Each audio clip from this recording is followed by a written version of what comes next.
Hello everyone, আসসালামু আলাইকুম। মিরানাস world থেকে আমি মিরানা আপনাদের সবার মাঝে আরও একবার নতুন একটা ভিডিও নিয়ে হাজির হলাম। আই হোপ আপনারা সবাই আল্লাহর রহমতে ভালো আছেন। আমিও পরিবার নিয়ে আলহামদুলিল্লাহ ভালো আছি।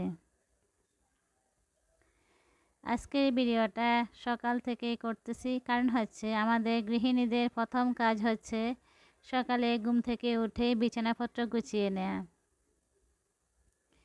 তো আমিও চলে এলাম গুছাতে। এদিকে কিন্তু আমার দুই মেয়ে স্কুলে চলে গিয়েছে, ওদেরকে আমি রেডি করিয়ে দিয়েছি। আর যেহেতু এখন হাফ ক্লাস হবে, সেই জন্য টিফিন দেওয়া লাগে না।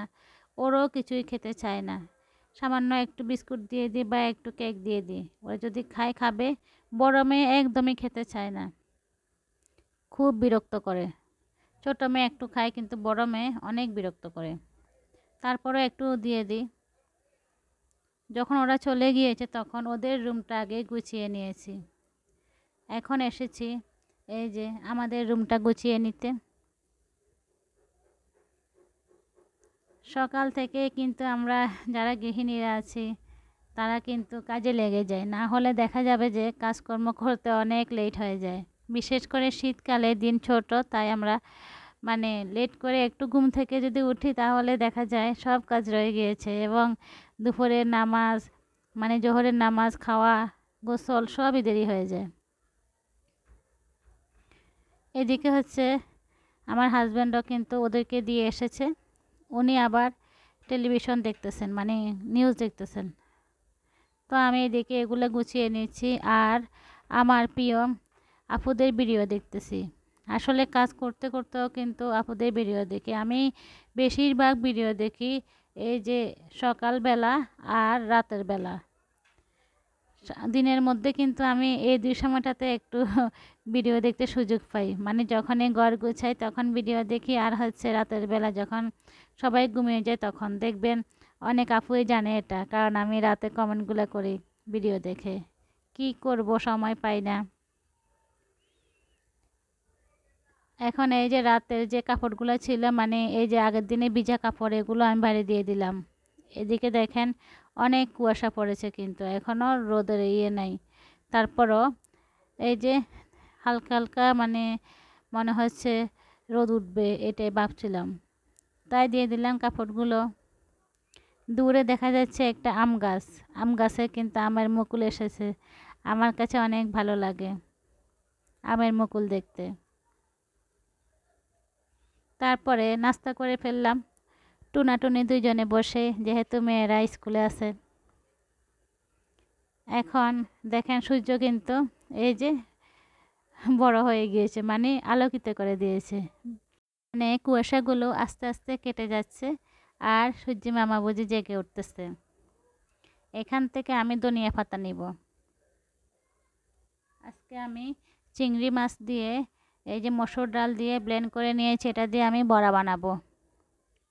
তো আমার গাছের ধনিয়া পাতা দিয়ে দেখেন কি সুন্দর। এখান থেকে কিন্তু আমি কয়েকবার নিয়েছি, খেয়েছি, অনেক ভালো লাগে। তারপরে আমি কিছুটা পেঁয়াজ পাতা নেব। আমি যে অনেক আগে এই যে দুটো পেঁয়াজ এখানে লাগিয়েছিলাম, মাঝে মাঝে খেয়ে নিই। এখন আজকে আবার কয়টা উঠিয়ে নেব। আমার অনেক প্রিয় আপুই কিন্তু এই ইউটিউব চ্যানেল থেকে চলে যাচ্ছেন। আসলে এখানে অনেক কষ্ট, অনেক পরিশ্রম এবং অনেক ধৈর্যের ব্যাপার। তো সবাই তো চেষ্টা করে, আসলে এটা একটা লাক ফেভার করে আর কি। যাই হোক, অনেক কষ্ট, অনেক পরিশ্রম, অনেক ধৈর্য, এগুলো করতে করতে কিন্তু সংসারে দেখেন আমি যে চুলা বানিয়েছিলাম ওটা একটু উপর দিয়ে আবার সুন্দর করে লেপে দিয়েছি। এখনও কিন্তু এর মধ্যে কিছুই তৈরি করা হয়নি, তবে ইনশাল্লাহ কিছু তৈরি করব। গাছে সুন্দর দুলছিল বাতাসে, অনেক ভালো লাগছিল। তো চলে আসলাম আমার কিচেনে এই যে ধনিয়া পাতা আর হচ্ছে পেঁয়াজ পাতা নিয়ে, এগুলো কুচি করে। এখন দেখেন এখানে আমি চিংড়ি মাছ তারপরে মসুর ডাল একসঙ্গে ব্লেন্ড করে নিয়েছি, তারপর সবগুলা মশলা দিলাম। এখন পেঁয়াজ পাতা আর ধনিয়া পাতা কুচি করে দিব। তারপরে যে চিংড়ি মাছের বড়া তৈরি করব, এটা খেতে কিন্তু অসাধারণ লাগে। আর আমি কিছুটা আস্ত চিংড়ি মাছ এখানে দিয়ে দিব। এতে করে যখন বড়াটা মুখে মানে কামড় দিব তখন অনেক মজা লাগবে। এদিকে দেখেন বোয়াল মাছ রান্না করতেছি মূলা দিয়ে, টমেটো মূলা দিয়ে বোয়াল মাছ। এটা কিন্তু অনেক মজা লাগে শীতকালে। যা বলছিলাম আমার প্রিয় আপুরা, আসলে অনেক কষ্ট অনেক পরিশ্রম আমাদের ইউটিউবে। তবে আমিও কিছুদিন পরে চলে যাব, কারণ হচ্ছে আসলে আমার চোখের একটু সমস্যা হচ্ছিল তো তাই। আর দুটা বাচ্চা নিয়ে যেহেতু ওদের পড়া বাড়ি হয়ে যাচ্ছে, তাই চিন্তা করলাম হয়তো কিছুদিন পরে আমিও চলে যাব এই ইউটিউব প্ল্যাটফর্ম থেকে। তারপরও যে কদিন আছি এই ভালোবাসার টানে, আসলে ইউটিউব জগতে আসলে ছেড়ে যেতে ইচ্ছে করে না, মানে একটা টান ভালোবাসা এটা থেকে যায়। এই কারণে বুঝি সব আপুরাই ভিডিও দেয়, আমি জানি, না হলে অনেক আপুই আরও অনেক আগে চলে যেত। যাই হোক, আল্লাহ যা করে ভালোর জন্যই তো করে, এটা বিশ্বাস করতে হবে, তাই না? এখানে দেখেন মুরগির মাংস রান্না করতেছি। বাচ্চারা আছে যেহেতু, আমার বাচ্চারা কিন্তু মাছও পছন্দ করে, তারপরে এখানে মুরগির মাংস রান্না করতেছি। আর আমি তো খাবো চিংড়ি মাছের বড়া দিয়ে, ওটা আমার অনেক পছন্দ। আর ডাল রান্না করেছি। এদিকে দেখেন ফুলকপি রান্না করেছি আবার। এই যে দেখেন ফুলকপি রান্না করলাম। ফুলকপি কিন্তু ছোট করে রান্না করেছি, আর এখানে এই যে টমেটো ধনিয়া পাতা দিয়ে দিলাম।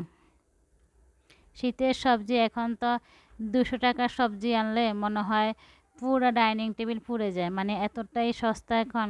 আলু আলু 5 কেজি 100 টাকা, যেখানে আগে 1 কেজি ছিল 80-90 টাকা। তাহলে দেখেন কি যে সস্তা। চিন্তা করলাম অনেকগুলো আলু এনে ইনশাল্লাহ চিপস বানাবো, এতে করে তো পরবর্তীতে মেয়েরা খেতে পারবে, যেহেতু এখন আলু সস্তা আছে তাই। আমার দুপুরে রান্না বান্না হয়ে যাচ্ছে, আর আমার মেয়েরা কিন্তু এই যে নাস্তা করে টেলিভিশন দেখতেছে। যদি আমার কথার মাঝে কোনো ভুল হয়ে থাকে প্লিজ সবাই আমাকে ক্ষমা ও সুন্দর দৃষ্টিতে দেখবেন। আল্লাহ হাফেজ।